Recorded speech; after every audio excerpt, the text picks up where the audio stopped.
What's up? We're here at Downtown Athens Recording Company, right above Tasty World, which is where we're going to enjoy some Secret Machines tonight.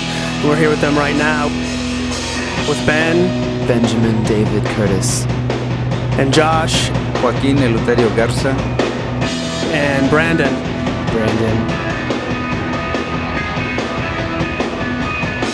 We started in Texas and moved to New York in the middle of winter. It's been downhill ever since.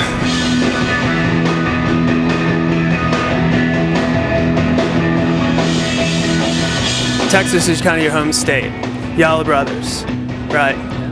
You guys moved to Chicago or just took a short trip there to record your first EP, which is kind of the ball that started it all. Yeah, we but never really moved to Chicago. We just went to record an EP, or some demos really, that turned into an EP. And it's kind of hit and run. Was it 3 weeks in Chicago, and then came back to Dallas, grabbed our stuff, moved to New York.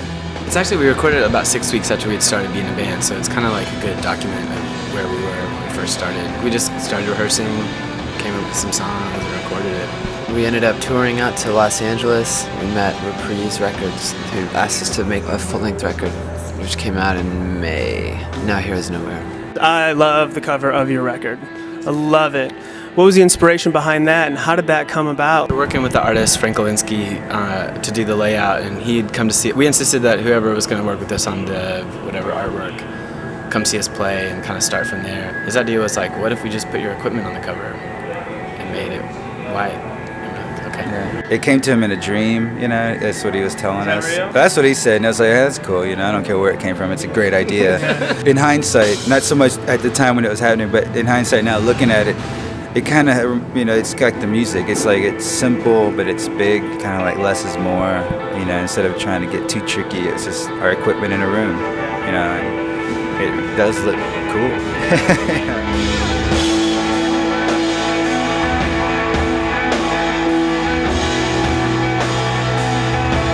You guys have been in what, GQ magazine and Spin. What's been like the one moment that really hit that you guys are here essentially? Yeah, I think that was Letterman kind of put things in perspective. Because, you know, to be asked to play that show is kind of interesting, you know. Because then Mom can watch, and it's like some, you know, validation there. Close second would probably be Tasty World, you know, in Athens, Georgia, to be invited for a special Saturday night appearance. And this show, actually. Yeah. What show is this? So 28-inch kick drum, Josh, kind of defines the album in a way, that low end. Why did you go with that choice? Well, I mean, that was just what I was playing, you know. I don't really think it defines the record as much as the songs themselves do, you know. I mean, it's like, it's funny how, you know, you just grab a bass drum that's a couple inches bigger than the average, and it's like, it's suddenly a big deal. And I think that's what's just missing from rock, is just try something a little, you know, a little different, you know. Yeah, I think a lot of bands don't really realize that they can make a difference. Too many people end up recording, you know, with the same type of gear, same studios, same producers, and that you get the same sound. I don't think sound's important to everybody in the world. It's just important to us, so we just consider it. You don't have to.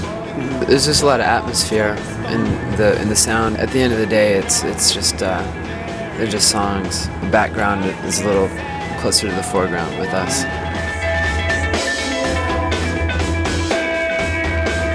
Cracker Barrel's been one of your favorites in the South. What did you pick up there? Didn't you pick up a little something there, Ben? Picked up the, here you go, hon. Ready? You like that? One more time.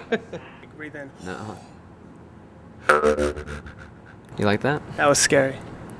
Don't mess with me. No, go ahead, man. No, you go ahead. No, I insist. No, really. I had nothing to say. Me neither. Prick your skin with cotton candy.